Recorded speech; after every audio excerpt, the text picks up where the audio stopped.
And so I wonder if you could just speak a little bit about that idea of how making a film can be therapeutic, both for the filmmakers, the people involved in the making and in the receiving of it.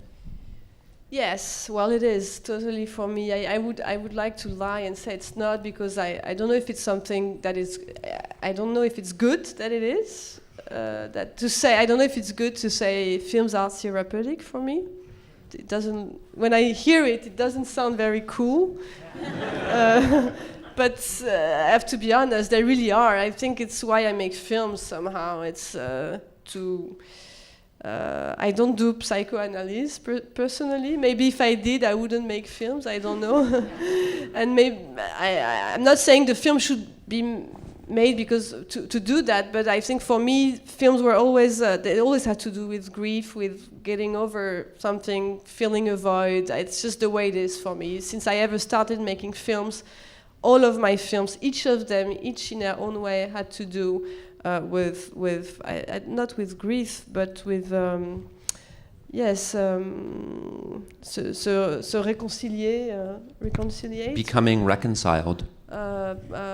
Finding some kind of peace. They had to do with memory. They had to do with coming over, getting over some stuff. That's the way it is for me.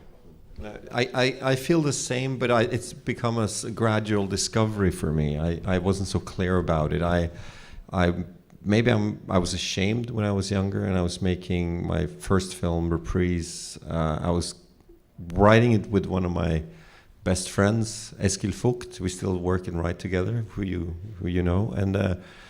It was about two young men who wanted to be writers, and they were best friends, and they were very scared that if one of them stopped being a creative person, they would lose their friendship.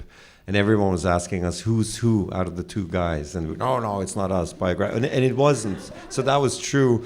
But I realized after the film that those who cared about the film were the ones who we had involuntarily revealed ourselves to, and that it was a satisfying process. That I could both hide behind characters, but also share a conversation with strangers that I was not aware I was having, where I was beyond my intention revealing our shared anxiety of not being successful or not being able to be friends or losing a sense of youthfulness and integrity, and all those things that film was about was exactly what was going on in our life while we were creating it. And it's continued like that, and I feel in a context like this it's easier to talk about, but I'm very shy about talking about my personal life in public, but in my movies I try to be very, very honest and personal. So I can identify when they say maybe it doesn't sound so cool that it's therapeutic, and I don't start out thinking it is, but I realize through the process that there are pieces inside my films that I haven't resolved, and sometimes a few years later I look back, and if they have been successful creatively for me, I've dealt with something, and they've put certain things at peace for me.